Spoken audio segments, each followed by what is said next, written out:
Yeah, thank you indeed for that package. And to discuss the topic, Niger coup, 16 days after. Let me first of all welcome to our studio here in Abuja, Ambassador Usman Saraki, former Nigeria's permanent representative to the United Nations. We're glad to have you here this morning, sir. Thank you very much. Please. Also with us is a regular on this beat, Dr. Kabir Adamu, security risk management expert.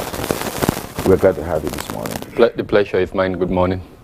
All right. All right. And Kirian, just to add that Ambassador Usman Saraki was with us on Monday following the expiration of the 7-day deadline given by the ECOWAS Authority of Heads of State and Government to the military junta in Niamey. So we had a conversation, and we are glad that he's back with us here in the studios. Of course, we also take advantage of his recent engagement as directing staff at the National Institute for Policy and Strategic Studies, Kuru, near Jos. We're also being joined for today's conversation by Usman Abdullahi Shehu, is the NTA correspondent who is joining us from Birni Kebbi. That's in Kebbi State, one of Nigeria's border states with Niger Republic. Usman, we're glad to have you on Good Morning Nigeria today.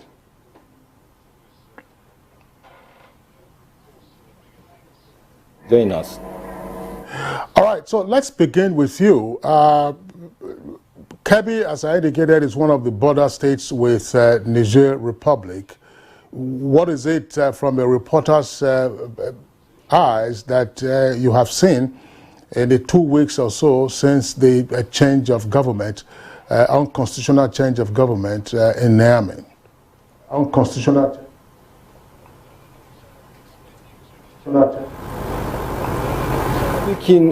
Kebbi State has 3 local governments that are sharing border with Niger Republic. And then these local government are Arewa, Bagudo, and Dendi local government area, respectively. And from these 3 local government, there are 4 control posts. That is the official point of exit and entry. But right before the presidential directives, the other 3 control posts have already been closed. That means they are not active. That is that of Dole Kaina and the Kangiwa and other one at Bagudu local government. Leaving the Kamba border, the only one bustling with socio-economic activities. And then with the since the presidential directives, even that Kamba border is now shut down. It has been closed with 0 activities on ground. And then leaving only the officials of the Nigerian Immigration Service and the Nigerian Customs Service mounting 24 hours patrol and monitoring team to ensure compliance of the border closure. Let me make a point here. The Kamba border in particular is a route where most of goods and services from this part of the country usually flow through Niger, Ghana, and other West African countries. And then the Kamba itself has a weekly local, or rather an international agricultural produce market there, where people from the neighboring countries usually converge and make business transaction and other activities. But with the closure of this border now, especially that of Kamba, the market itself is experiencing a serious drop in patronage, because most of the people who patronize that market comes from the neighboring country. For the market itself is the major item or product that is being sold or there is rice in particular. And then here in Birni Kebbi, which is about roughly 100 kilometers away from Kamba, the effect of that action is still, reflecting. There are, before the action, they sell a bag of foreign rice cost about 33 to 34,000, but now it's cost about 39 to 40,000, which also affect the price of even the locally processed rice, which before this event, the Emejo is cost about 800 to 850 naira, but now it is about 1,300 naira, which indicates that sure, the effect of the action of border closure is still, effective in the state. Usman, let me stay with you and ask you this, because from all indications, Nigerians and Nigerians, in that border area have been having business interactions, as you explained, as well as intermarriages, about social activities and what have you. And with the closure of this border, as you rightly said, interactions and transactions have been adversely affected. It's even affecting the prices of food items, which is, of course, the primary items sold in markets in those areas. Now, what are the feeling of the people concerned, the communities, the border communities affected? How are they coping? How are they feeling? What are you hearing from them?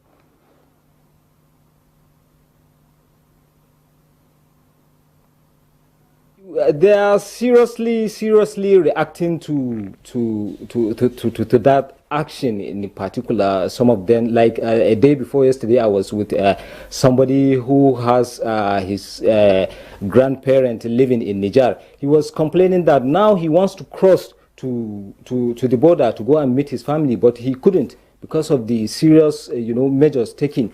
That even those trying to cross by foot are being stopped. Back to you, studio. So, thank you very much for the responses to our initial questions. We'll come back to you in the course of the conversation. Now, back to the studios. I want to start with two guests. First, Dr. Kabir Adamu. It looks like in the air there is some warmongering.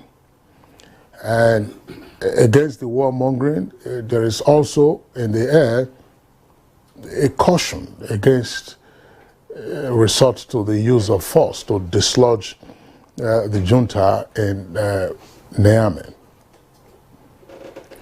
How are you reading the situation? How did this come about in the first instance? Thank you very much, Kingsley. There was a coup on July 26th.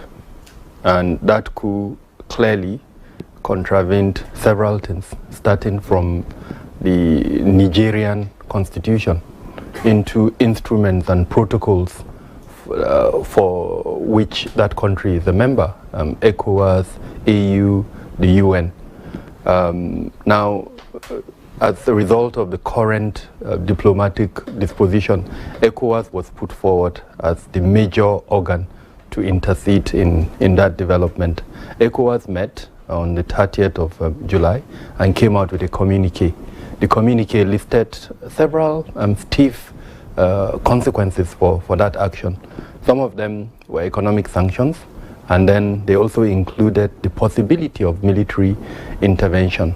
Now, sadly, in my opinion, a lot of the conversation has tilted towards the military intervention component and not necessarily the reasons why ECOWAS even reacted. And that brings me to perhaps the failure to use strategic communication by both, the chair of ECOWAS, which is Nigeria, and then ECOWAS itself. It appears to me that the junta in Niger have been more successful in putting out their narrative and galvanizing support for their action. And so you see young Nigerians coming out on the street, marching in protest in support of the military intervention. And it appears also to me that the Nigerian junta has taken advantage of the very strong French resentment, anti-French resentment that exists in Niger in mobilizing support for themselves. So the current narrative has put aside the very act that they did, and sadly is looking at this possibility of military intervention. Now, having said that, the other things we're hearing is that the economic sanctions are actually taking a bite on Niger. And so what ECOWAS had intended to achieve is actually being achieved. And we're hoping that when they sit down today, what they will do is to use the institutional mechanism within ECOWAS to review progress on all the components of the sanctions, see where they are, where they need to adjust, make those necessary adjustments. But it's very likely that, based on what we are hearing as non-official, sources, that they would be happy with the progress that the economic sanctions are making at the moment. Of course, I talked about this element of strategic communication that seemed to have tilted the conversation towards an unintended consequence. That's this issue of military intervention. It shouldn't be taken off the table for the simple reason that the wave of military adventurism, as it were, in the West African sub-region is something that should worry every person within that sub-region, and in fact in the world. Okay, well said. There are permutations to this conversation, and of course there are a lot of interest in the Niger Republic. A lot of big nations, they have their foot on Niger. So some persons have said that, look, it will not be really easy to venture into military action, and there are other considerations, and that's why I'm bringing in Ambassador Usman Saraki, for instance. There are protocols for international relations between one nation and the other, and we also have regional relationships in terms of ECOWAS and AU and other regions, who have come together for partnership and collaboration, developmental collaboration. And in this circumstance of the coup that we have just seen happen, and the big stick, that ECOWAS tried to wield at the first instance, some have also considered that perhaps it was hasty to get into, to begin to threaten as an initial response to what happened, and so on. And today, we now know that other countries, Mali, Burkina Faso, who are also under military regime, have of course shown interest. In fact, they visited the junta, physically, to assure him that they're going to give support, to him militarily and otherwise. Now you're a diplomat of high repute. What would have been the initial response of ECOWAS at the first instance when the coup broke out? Well, thank you very much, and good morning to fellow Nigerians. I think, the initial response of ECOWAS, as contained in its communique of 30th August, I think, is quite appropriate under the circumstances. ECOWAS, like you rightly pointed out, diplomacy and interstate relationships are based on codified laws, instruments, and conventions from which you cannot willfully derogate. That you cannot just wake up one day to contravene. Otherwise, there would be anarchy, chaos, and instability everywhere. The principal articles of the United Nations Charter are actually designed to maintain international peace and security. The maintenance of peace and security is central and critical to international law and to interstate relationships. Where this balance is broken or disturbed, it is the duty of states to act in order to prevent the slide down into chaos. ECOWAS is mandated by its very constitution, when it was established, as an economic organization. But 2 or 3 years later, in the Lagos Treaty, the idea of peace and security and stability was also brought into its mandate. So the actions of ECOWAS leaders assembled in Abuja on the 30th were in conformity, in consonance, and appropriately anchored on the provisions of the relevant acts and decisions and protocols of ECOWAS. Having said so, we should be very clear about the situation in Niger. As I said before, it is not about Nigeria. It is not about ECOWAS. It is not about President Tinubu. It is not about the Nigerian government. It is about an unlawful, illegal, unconstitutional takeover of power by a clique of military officers in Niger that contravened their own constitution. I want Nigerians to go and read the 2010 Constitution of Niger that was amended in 2017. The provisions are very clear that it is a democratic country, that changes of government can only take place through the will of the people in ballot, the exercise of ballot. Military intervention has been proscribed and rendered illegal by the Constitution. And like Dr. Kabiru said, international law also abhors the use of violence to change government. That is the question. There is nothing beyond that. Any other thing beyond that, any other consideration outside this context are suppositions, conjectures, and extrapolations. They have no place whatsoever in the consideration that governments should do. So it's very important for us to distinguish between the actions of ECOWAS member states that were in reaction to what the junta or the junta in Niger did. So we need to be very clear, dispassionate on that. Diplomacy is based on facts. So let me just add something to you so you can just round off. What happened in Niger, of course, is a coup. It's been established, but there was no violence, no gunshots had in that arrangement. Then what happened in Zimbabwe some time ago when Robert Mugabe was stylishly, removed out of power by the military without announcing it as a coup, but they successfully ensured that his wife does not take over the mantle of leadership in Zimbabwe by doing what they did. The world did not call it a coup. And so what is the difference between this kind of change of government in the actual sense of it? Well, we are now speaking in the context of ECOWAS and the provisions of ECOWAS, particularly the supplementary protocol on democracy and good governance. What the provisions of that protocol apply only to ECOWAS members. So we are discussing the issue in relation to an ECOWAS member state in whose politics the principles and precepts of that protocol have been vitiated by the military. So it is not our duty to create linkages for now, Africa, especially after effect. Now there is a problem here that you are now rendering your own government and the ECOWAS member states to take a position that beyond this limit, we will not tolerate such interventions. People are saying military coup took place in Mali, in Guinea, and in Burkina Faso, and ECOWAS didn't act. That is quite true. It didn't act decisively. Now the leaders are saying that enough is enough.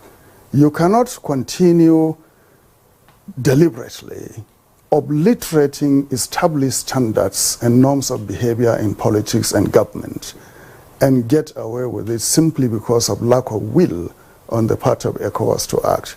So the actions taken by our leaders, I repeat, our leaders, on the 30th of August are in conformity with the provisions and standards of regional and international law. That is the bottom line. All right. Thank you very much, Ambassador Usman Sarki. Well, again, we'll return to you in the course of the conversation. Let's go over to our Maiduguri Network Center, where we've been joined by Professor Shetima Khalifa Dikwa. Professor Dikwa is a professor of social linguistics of English, French, and Arabic at the University of Maiduguri. Of course, is an analyst of international relations and politics and dean of the Kanem Borno Diaspora. Kanem Borno Diaspora, which is a resuscitation of May Idris Aloma of Kanem Borno Empire. Professor Dikwa, we're glad to have you on Good Morning Nigeria today. Tell us, what is the impact, if you may, of what is happening in Niger Republic? I mean, when we had our first conversation on the situation there, it was said that, look, Niger had always been susceptible to this kind of unconstitutional change of government, but in recent years it appeared to have stabilized. And this happened, and everyone is, as it were, literally up in arms. What is the difference this time?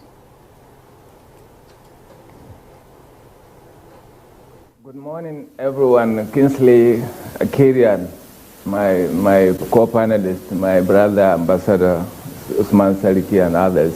Good morning to all Nigerians.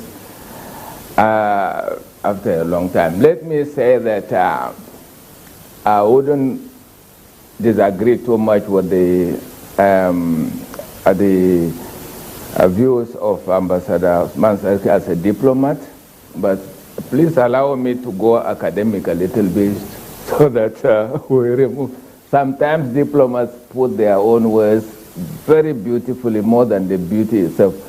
So in ECOWAS, like the earlier said, originally was for economic reason.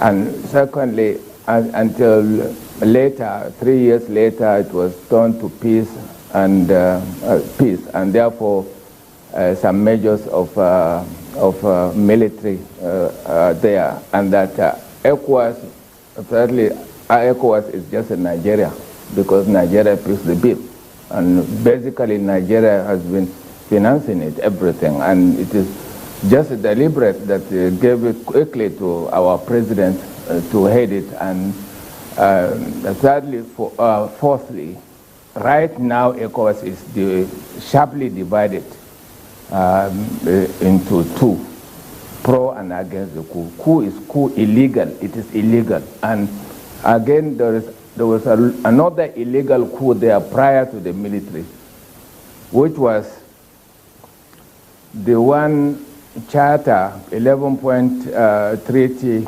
between the colonial powers and ex-French colonies, which were impossible to live with. And it has been there since independence in 1960, most of them.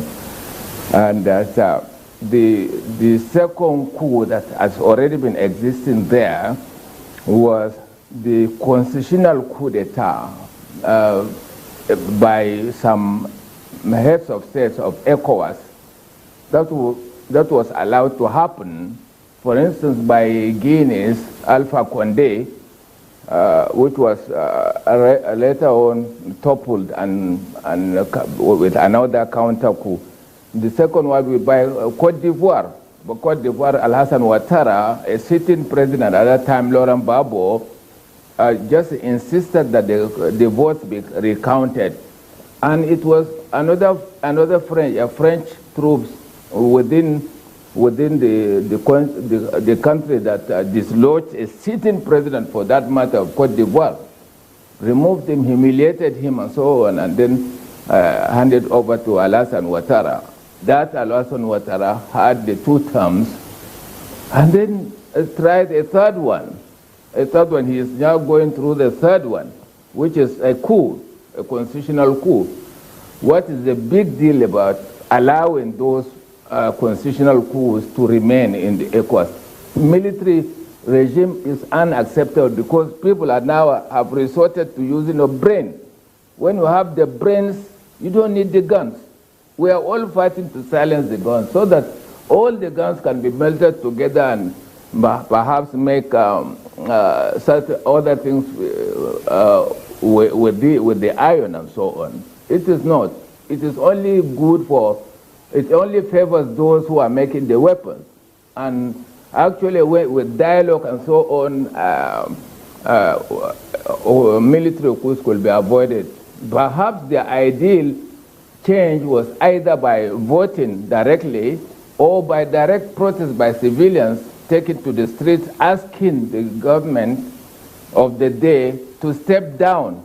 If that government agrees to step down, fine. Otherwise, they have to wait for the next election. That was the ideal thing to do. But here we are. They said third term, unacceptable. We also had our own third term. Luckily, we defeated it at that time.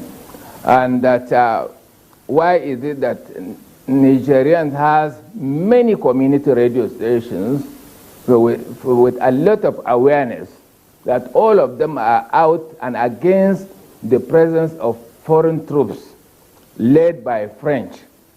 French has always been there, has never done. And French had been accused of spying on the country and countries around Niger.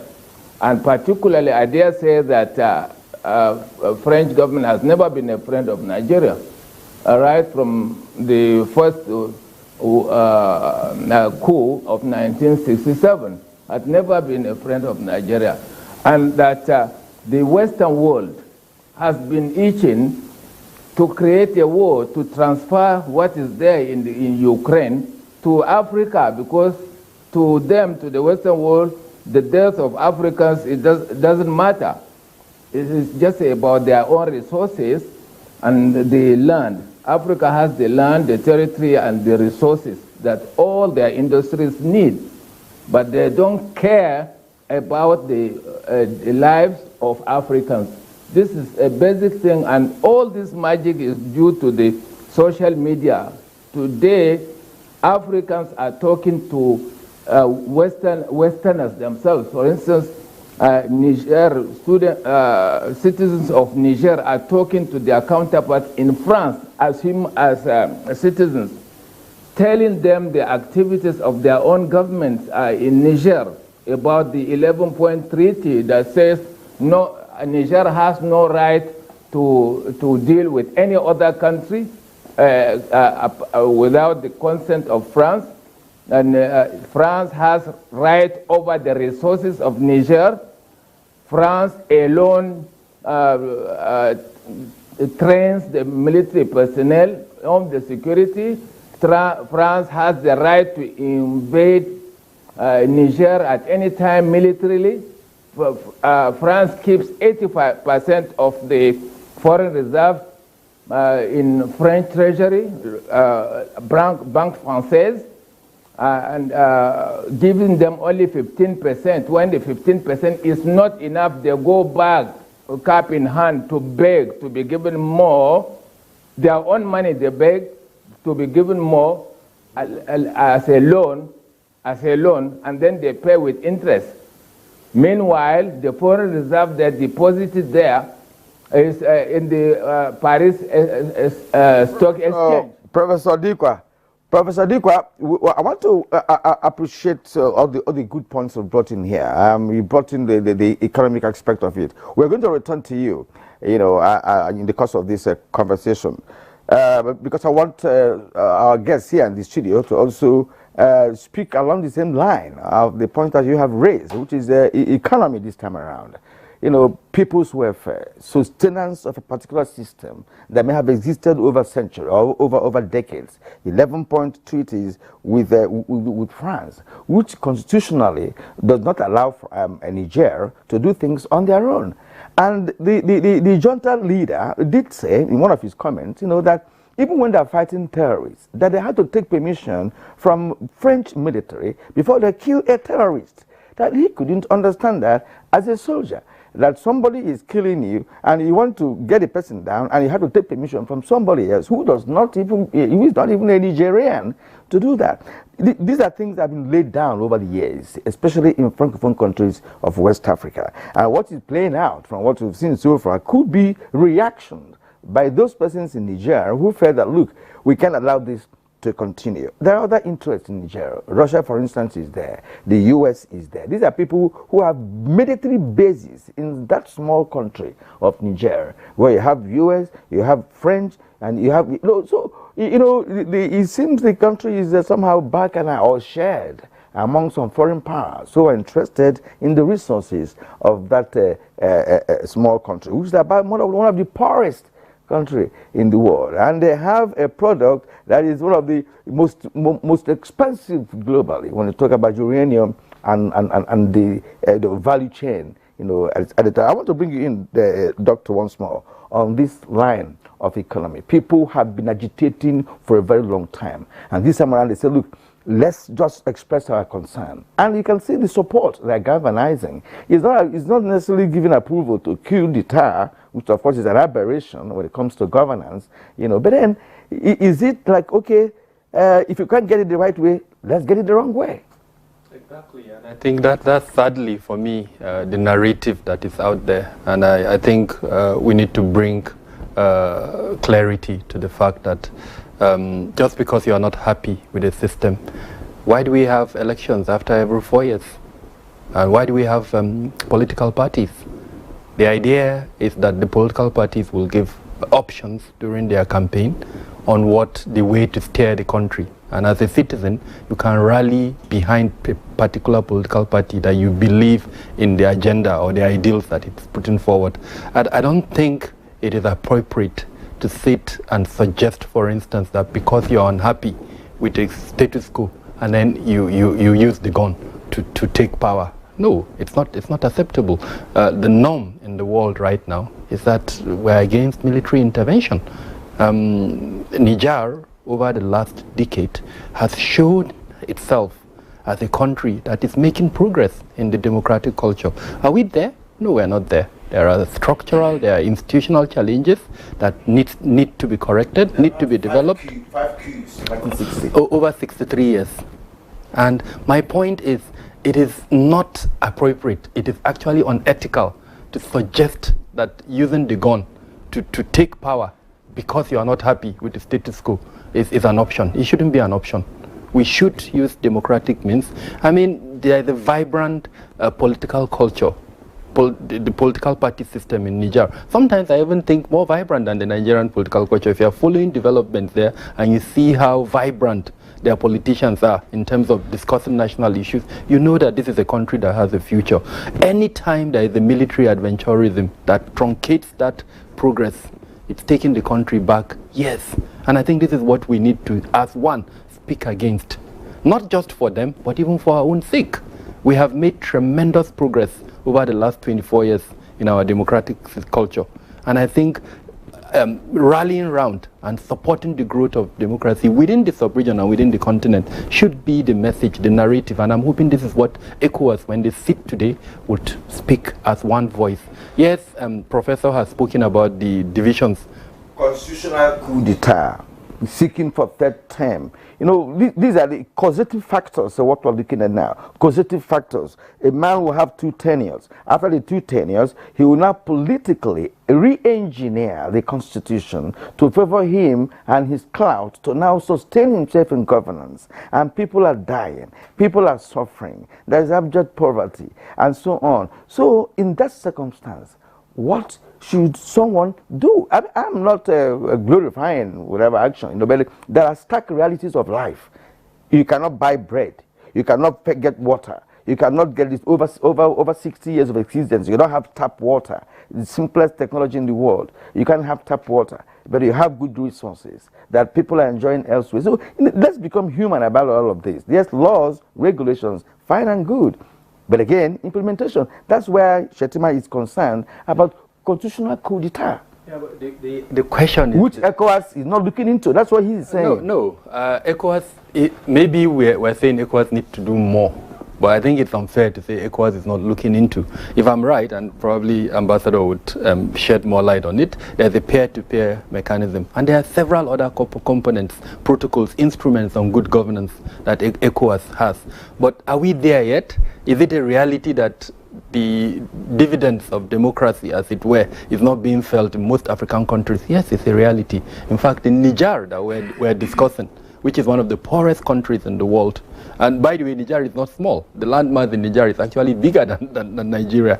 And so from a strategic point of view, we also need to take that into consideration. If these countries that were reeling out pull out, will Niger on its own be able to protect its territory in terms of its territorial integrity? These are critical questions that we need to consider. All right, Dr. Kabir Adamu, thank you very much. I want to bring in again Ambassador Usman Sarki. Now, from the point of view of diplomatic engagements, the authority of heads of state and government of ECOWAS, they are due to meet later today in Abuja. Now, how do you square the two broad matters that are now, as it were, on the table, not just of public conversation, that will most likely also engage the attention of the authority of heads of state? The dominant issue on constitutional, illegal, and unlawful takeover of power. Hook on to that, the latent issues that are also being dredged up, part of which Professor Dikwa already referenced, part of which we have also been hearing in the sentiments expressed by Nigerians themselves on the streets of Niamey and probably elsewhere in the country, what Dr. Kabir referred to as anti-French sentiments. And then part of the latent issues again that we in Nigeria have equally raised to say, listen, hey, we are brothers and sisters. We have cultural and social ties and economic ties. And so keep the gun silent in the meantime and don't go there, because if you do, we're going to have a number of issues to deal with. So, as I said, on the diplomatic scale, how do you square these issues? A dominant issue to say comply with the ECOWAS protocol, and then the latent issues that are no less relevant coming up 16 days after the coup. Yes. Thank you. Let me welcome my brother, Professor Khalifa Dikwa, on the program.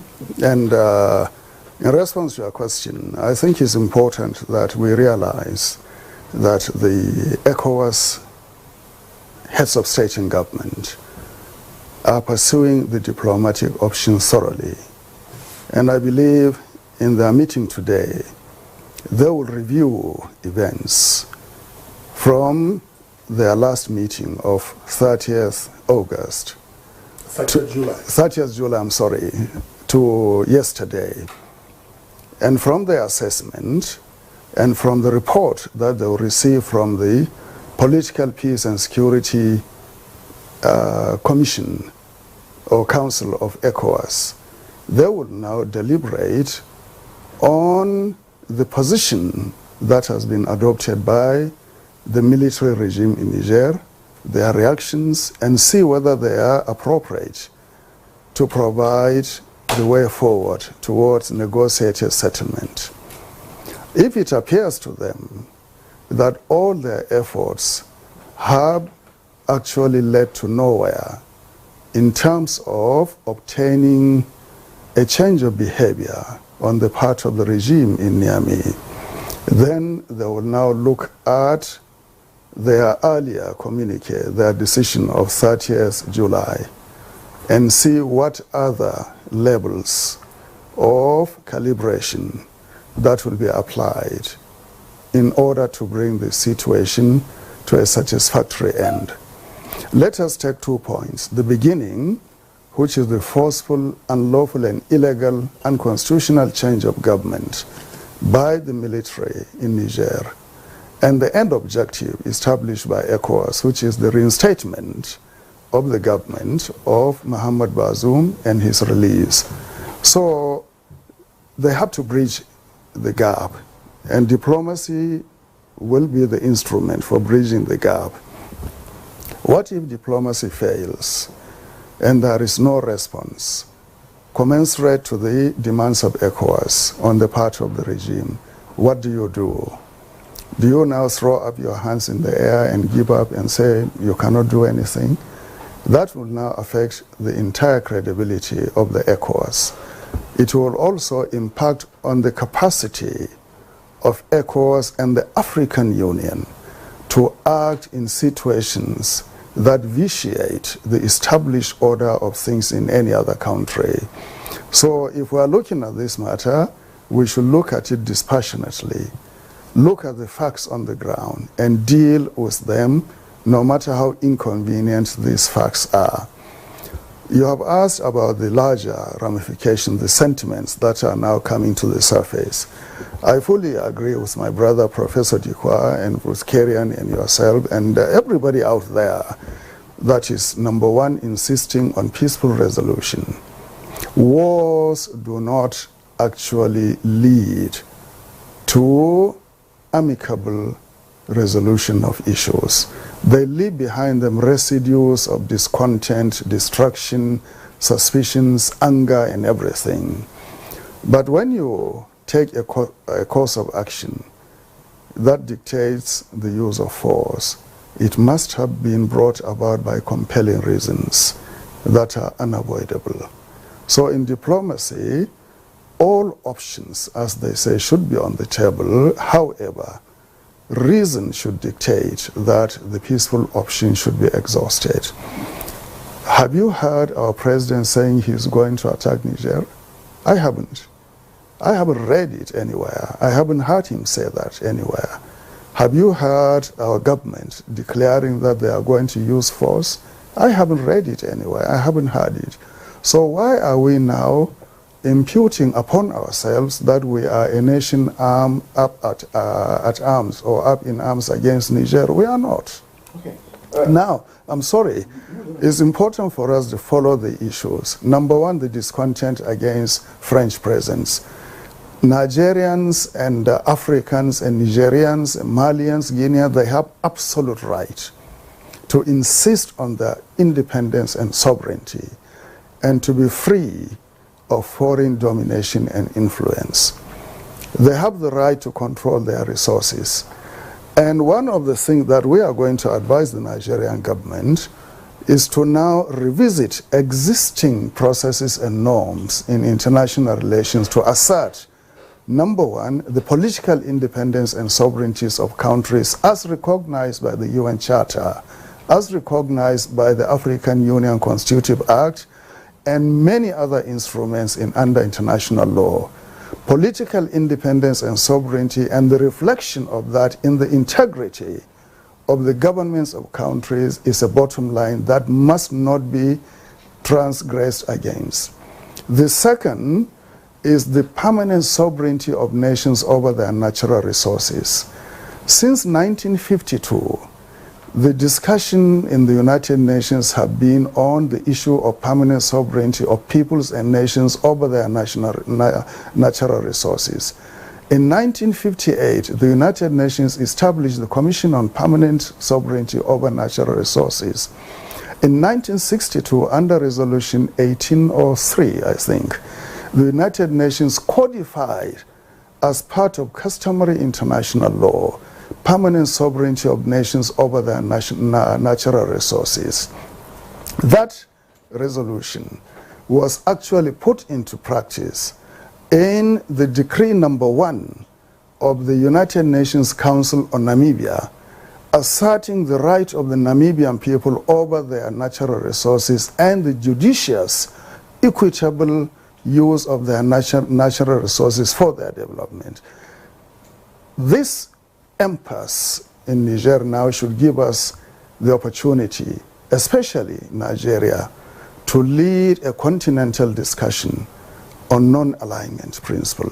Thank you, sir. On permanent sovereignty over resources and on political independence, real independence of African nations. So the ramifications are now that we should assert ourselves, our dignity, our sovereignty, and control over our natural resources, which should apply to Nigeria also. Okay. Yeah. All right. Thank you very much for raising that resolutions of the UN. You know, what happens in Africa is whatever resolutions, you know, are agreed at the UN level, when it comes to cascading those resolutions down, you know, to Africa and other, we don't get it right. That is the problem that we have faced over the years since independence. Exactly, and the independent nations like Nigeria and the rest of them are still relying to some degrees on these colonial masters to get things done, even in the production of the resources we're talking about. In Nigeria, we still have foreign multinationals in the oil and gas and what have you. Right, but in the case of Niger and other Francophone African countries that are complaining, because what happened in Niger opened up a lot of things, you know. Burkina Faso came up, Mali came up to say, look, yes, they chased away France from Mali, and they got back, they got to Niger, you know, and so on. And the military chaps, who of course have condemned their act, are also saying that in those countries you have, you know, puppet presidents who listen to these foreign powers. And in that case, what they're doing in terms of governance is not reflecting. The citizens are not feeling the impact of governance, right? You know, and that is part of the problem. But, you know, if you don't address causative factors, you may never get to an issue. You can never nip any issue in the bud or even, you know, react properly. What happened in terms of what ECOWAS did, said they never say we're going to war. They were threatened that they would come by force. It was obvious. You know? So that was why they even decided not to accept to even see the joint delegation, UN, US, Nigeria, and so on. So it's kind of, they were angered. They are not right. I mean, we have all agreed to that. But again, diplomacy, you know, they say, you know, if you have to go to equity, go with clean hands. Right. So let's bring in Professor Adekwa once more. Apart from the academic angle like that you brought in, to re-educate us on the historical backgrounding as to what is happening in Francophone countries. Now, what do you think that the ECOWAS special session today should be addressing, considering what has played out since the coup that took place in Niger? What should be those thematic areas, you know, that they should address to see, to come about the next step to take with respect to Niger coup?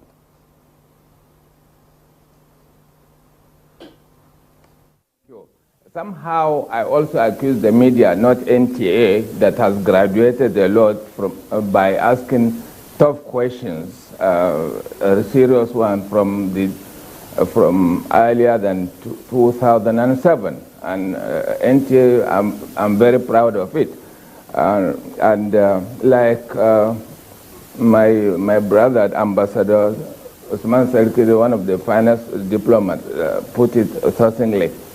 Today I say that the media said deliberately laid emphasis on the military option rather than putting diplomacy, and secondly, rather than saying this is the position of ECOWAS, not the position of Nigeria. Deliberately the media made that noise. And nobody harasses, nobody intimidates the military because they are trained to be loyal to their own country. So it takes them, it irritates them when somebody threatens them anywhere. And know that Nigeria's military is one of the three best in the continent, and brought accolades to the continent, to the country at all time. And I also get irritated when people find it convenient to say terrible things about our armed forces and so on. This is an area for Dr. Kabiru Adamu with his statistics, all the time accurate statistics, and he's always out there to serve selflessly for Nigeria to enlighten our people. And that the approach is that, sorry, that was the position of the ECOWAS, and the military option ought to have been the last, or not with less emphasis, and therefore the revision of what they are going through today, in the absence of some members of the ECOWAS, and some of them present may not vote in favor of anything military. And we should also note that prior to the coming to to becoming Niger and Nigeria. Those two entities have been one in one country under Kanem Bordeaux, the oldest empire in the sub-region, followed by Sokoto after 1200 years, and Nigeria and Niger share a border of 1,500 kilometers. The same cultures, the same language, as Kingsley certainly put it, and therefore anything confrontational, anything military irritates the people from both sides.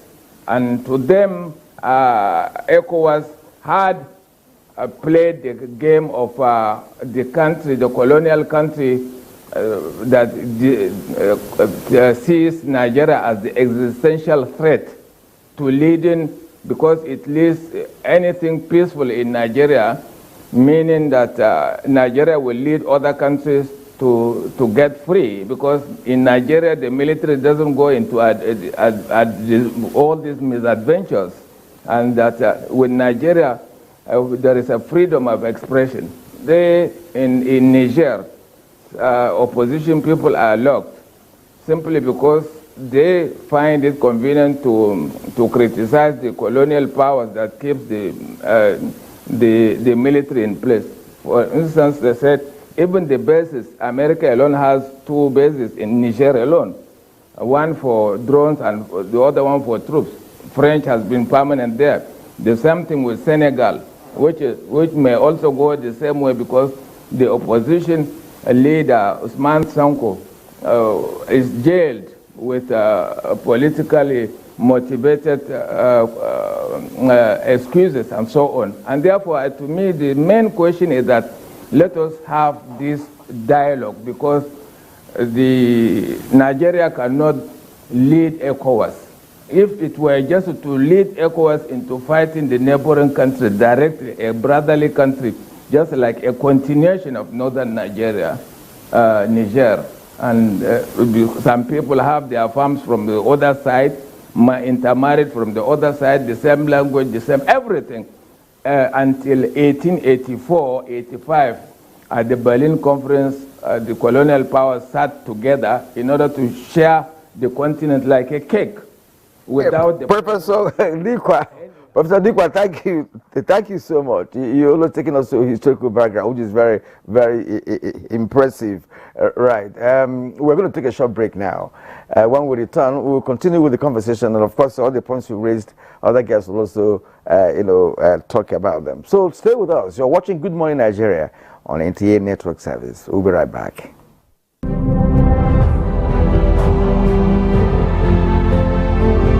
Fellow Nigerians, this period may be hard on us, and there is no doubt that it's tough on us. But I urge you all to look beyond the present temporary pains and aim at the larger picture. All our good and helpful plans are in the works. More importantly, I know that they will work.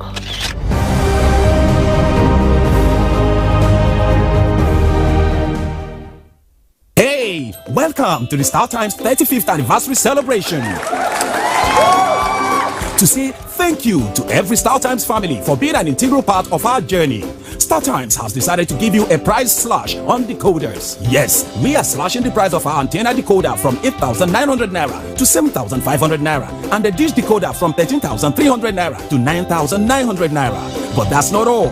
Existing subscribers can recharge for 2 months on their current bouquet and get upgraded to the next higher bouquet. And if you recharge on the classic or super bouquet, you will receive a fantastic reward of extra 15 days of free viewing. You can enjoy our top local and international content. So, what are you waiting for? Quickly, visit any StarTimes outlet around you to recharge or buy your decoder between June 12th to August 31st to enjoy this fabulous offer. Wow! Yay! Let the celebration begin! StarTimes, entertain your family.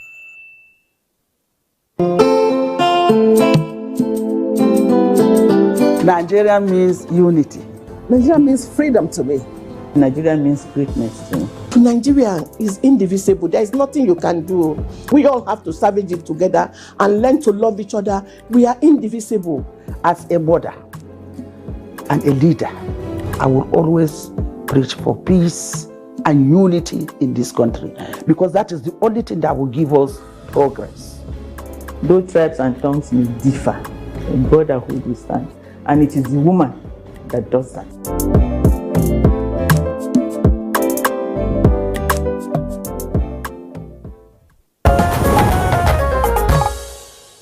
All right, you're welcome back, and it's still Good Morning Nigeria on the network service of the Nigerian Television Authority. Let's rejoin our correspondent, Usman Shehu, who is with us from Birnin Kebbi. That's the capital of Kebbi State, one of Nigeria's border states with Niger Republic. Usman, we've kept you quiet for a while. I want to come back to you now. One, what sentiments are you hearing from the border areas about what's going on in Niger Republic? Is it one of indifference to say, oh no, these politicians and these military guys, they are disturbing us, or they are seeking a quick resolution of the issue? That's one. Second point, I've seen some footage, this time from Katsina, which also is one of Nigeria's border states with Niger Republic. And you have trucks filled with goods that are all lined up somewhere around Jibia, heading out to Niger Republic, but on account of the border closure, those trucks are now stranded. Are we having similar scenes around the 3 or 4 local government areas that are the border locations with Niger Republic? So, 2 questions. The first one is, do you have a freeze, for instance, on logistics to and from Niger Republic? And secondly, what are the ordinary folks saying about what is happening in Niger Republic, being the cause of what you told us earlier?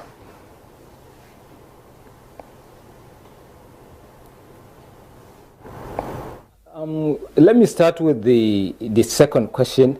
About logistic and trucks. Unfortunately, same thing happened here in Kebbi State at Kamba border, exactly, because that's the only functional border before the presidential directives.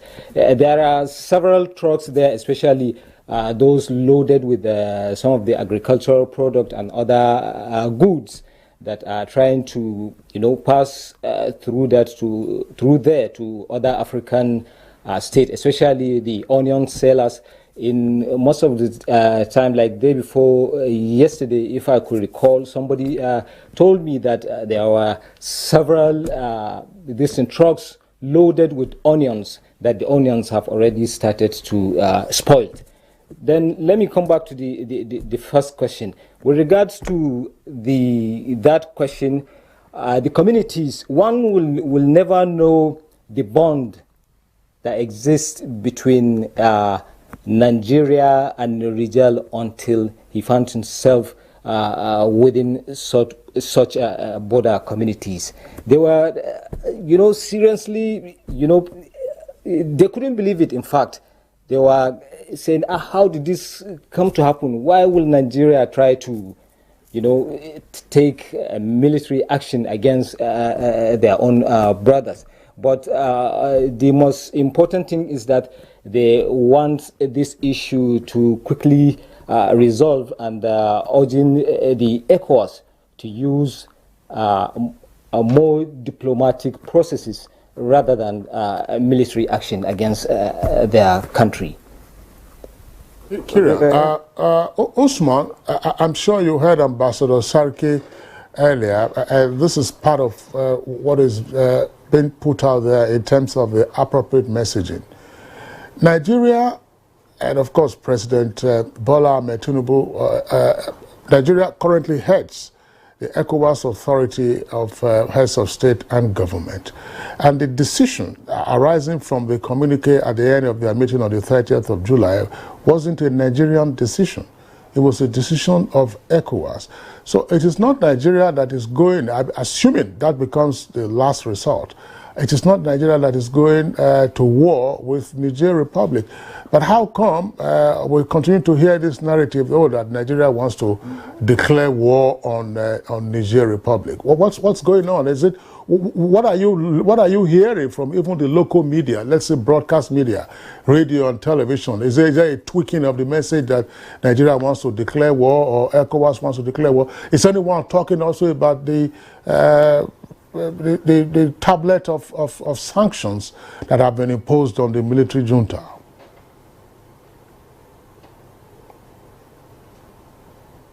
Frankly speaking, the media here, the local media, are all, telling the story how it should be or as it is, which means it is the decision of the ECOWAS.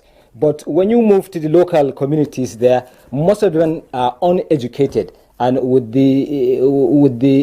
our President Bola Ahmed Tinubu as the head of the ECOWAS, so they usually simply take it or assume it to be as if Nigeria is forcing the ECOWAS to take military action against their country.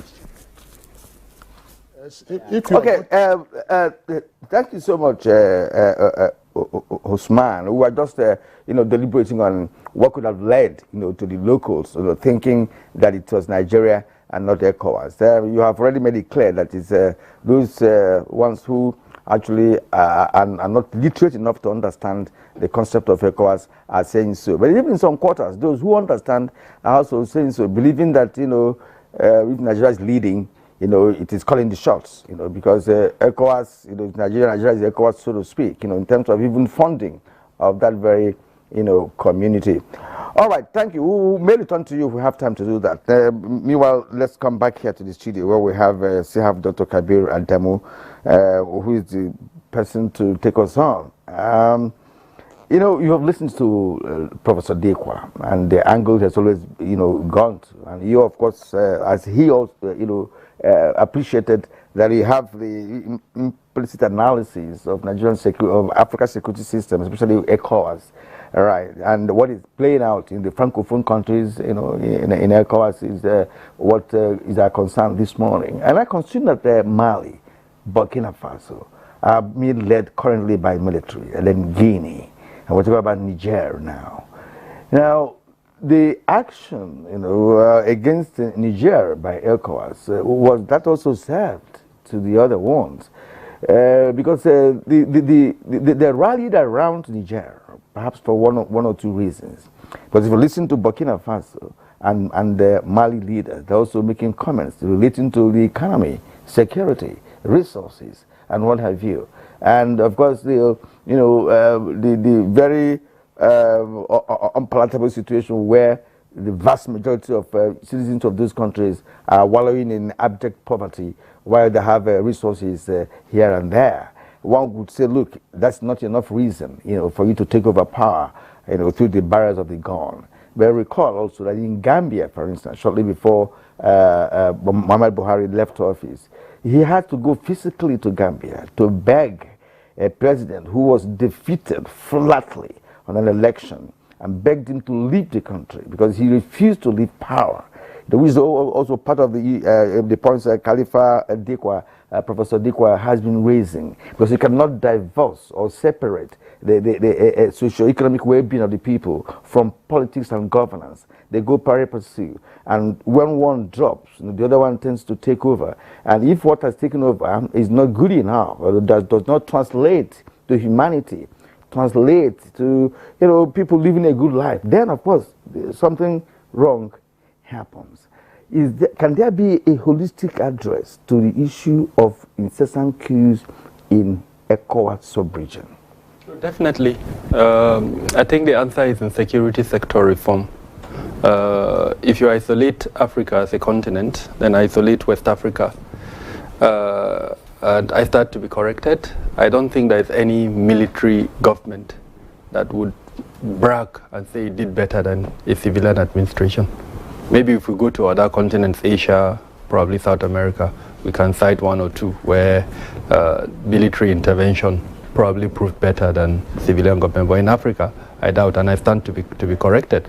So to that extent, it is wrong and inappropriate for the military to claim that they are coming in to correct what, frankly, they've not been able to correct. If you pick Mali, Burkina Faso, and to an extent Guinea at the moment, if they are claiming security as the reason for their intervention, Burkina Faso is almost about 70% its territory is being contested by non-state actors at the moment.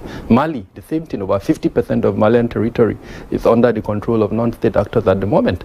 So how, in what guise will they claim that they intervened to improve security or to improve the economy? Now, I know it's not as simple as I've painted it. There are several other factors that may have intervened to allow for the situation that we're in. But there are a couple of things. I talked about security sector reform. I think we're not paying enough attention to that. What is the role of the security sector in supporting democratic governance? And I think that's the crux of the matter. Our international partners, they discuss this, they toy about it, but I don't think we're investing enough. In a country like Nigeria, we've made progress, especially with the immediate past service chiefs. They've discussed this. They have put forward several components of security sector reform, especially for the military, to make it amenable and supportive of our democratic culture. I think we need to advance that so that the security sector sees its place within the democratic culture, to support it and not to truncate it like we're seeing. The second point is to invest in human capital.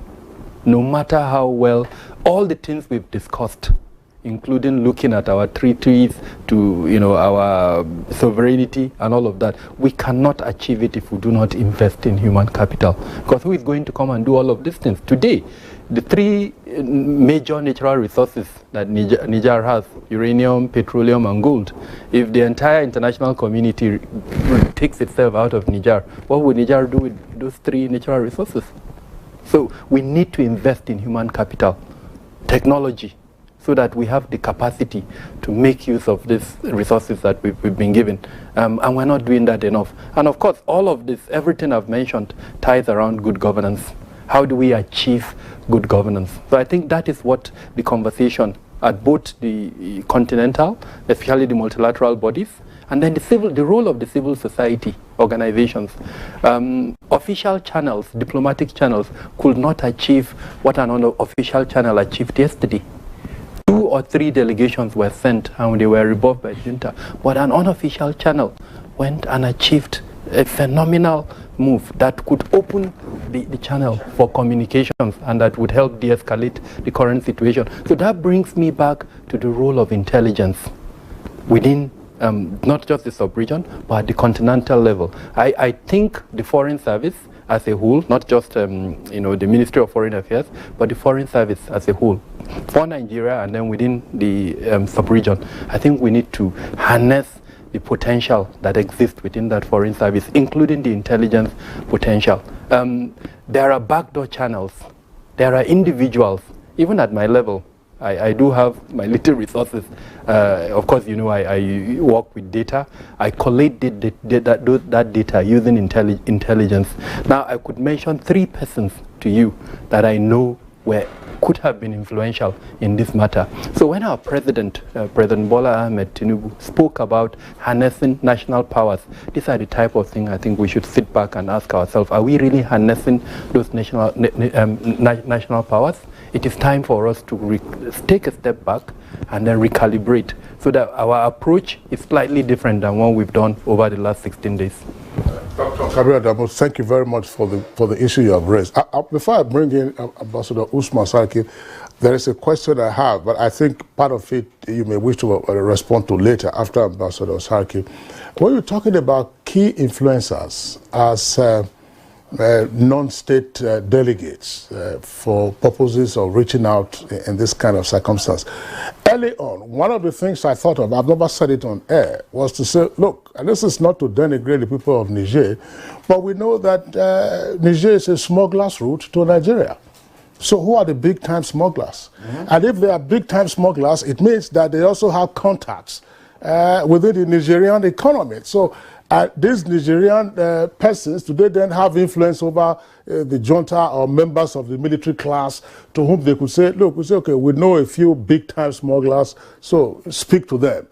And this is not going to be unusual. It's not going to be unusual. Well, I'm not saying they use criminal elements. During the Second World War, the American government opted to use the mafia in the New York Harbor area. At that time, Lucky Luciano, of course, everyone knows him as a kingpin, later on that founded the, what was then became known as the Carlo Gambino crime family amongst the big five in New York City. But back to my question, Ambassador Saraki, you are smiling, of course, you spent a number of years in New York, so you know precisely what I'm talking about. But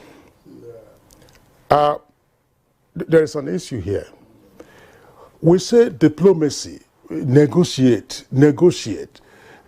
These are men who have forcefully taken over power. They are in situ. And the thing is to say, look, we don't want the guns blazing. Step down. Bring back the old constitutional order. Many will argue that it may not be that linear. It's not that straightforward. It's almost like solving a quadratic equation, you know, one linear, one quadratic. I'm sure Kyria will know what I'm talking about. I don't want to. Okay. You know, it can be a bit more complicated. Yeah.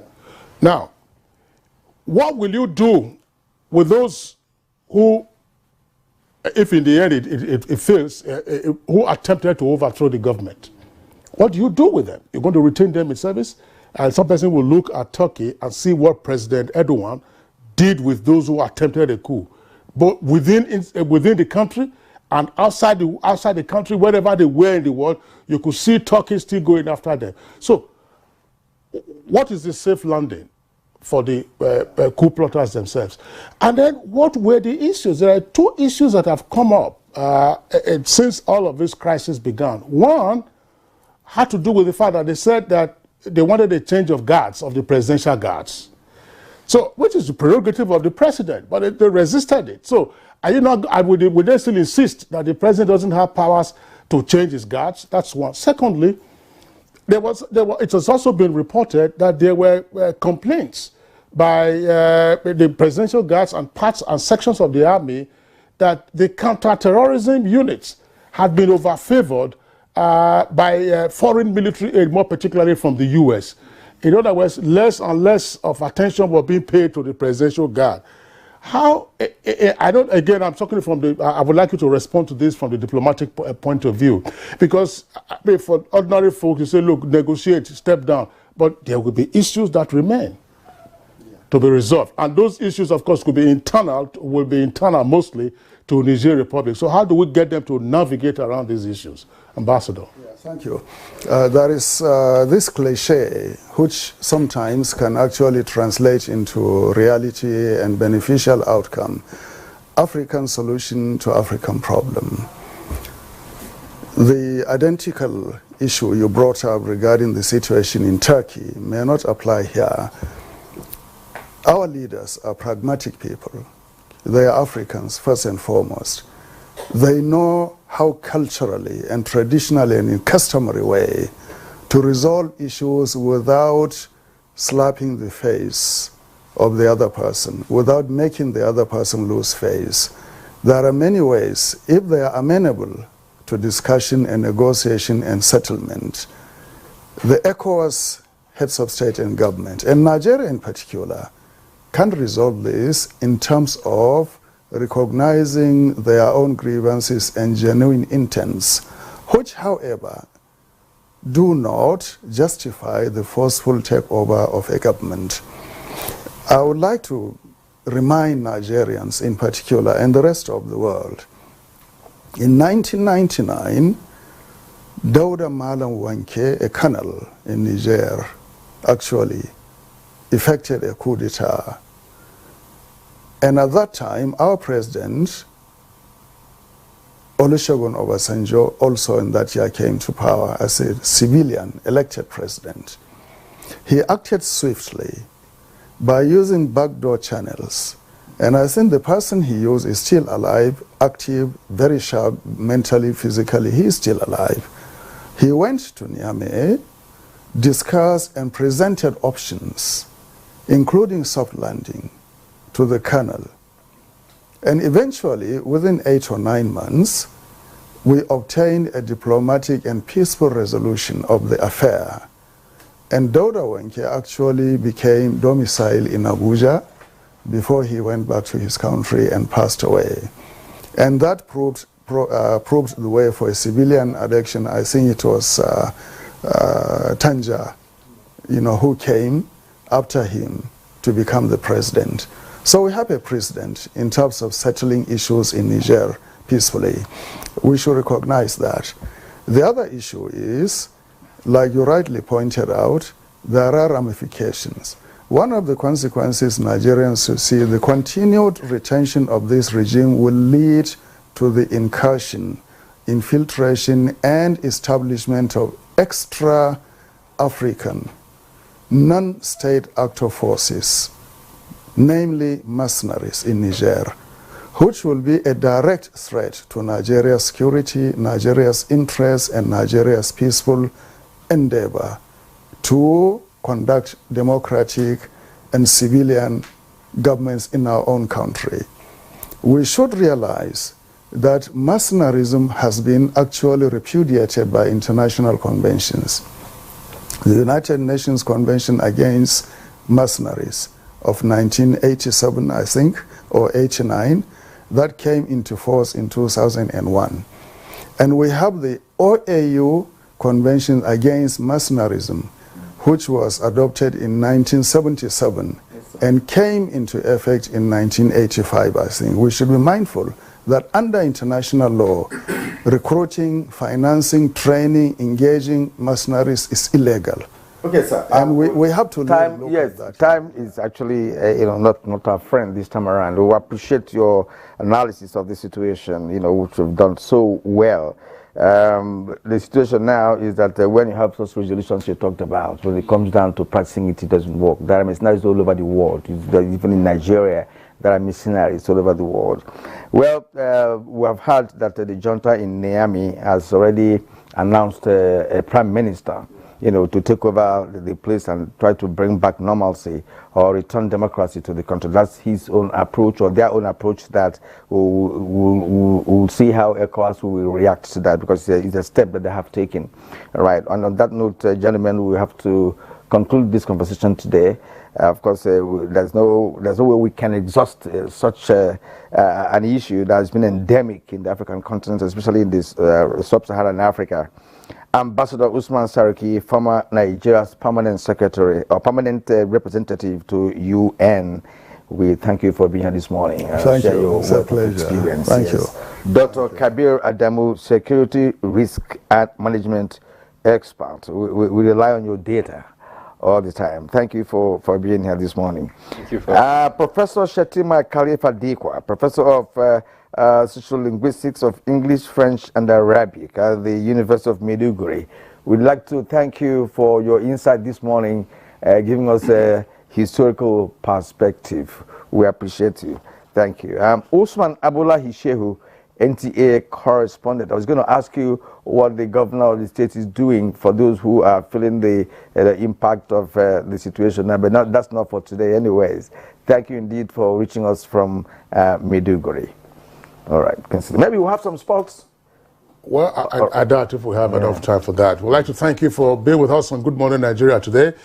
Tomorrow is yet another day. Join us then, same time, 7 o'clock in the morning. Look after yourselves. I'm Kingsley Osadolo. And I'm Kirian. I'll see you again tomorrow.